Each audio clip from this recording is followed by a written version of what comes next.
Hey, my garden friends, it's Leticia, your go-to garden friend with a big goal to make your next crochet flower your very first masterpiece.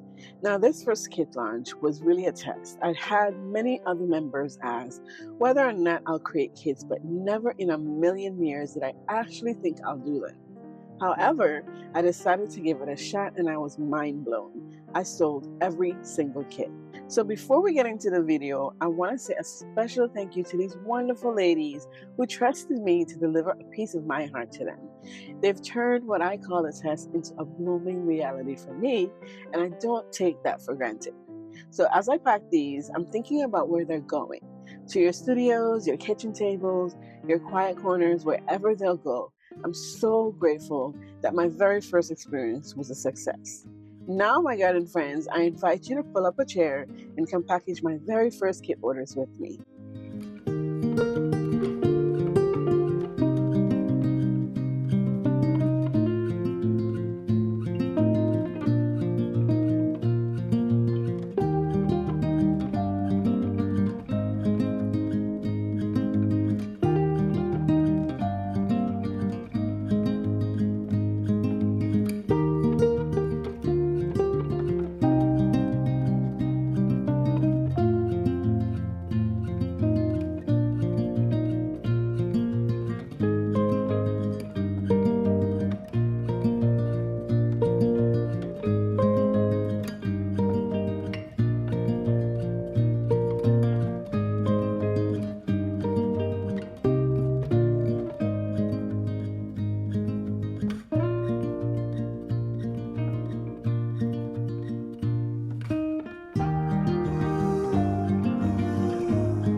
Now that we're done with packaging the boxes, my desk is messy, but my heart is full. Now before I let these go, I wanted to share a short video on exactly what this rose kit creates, how these materials actually come together to loom. Take a look.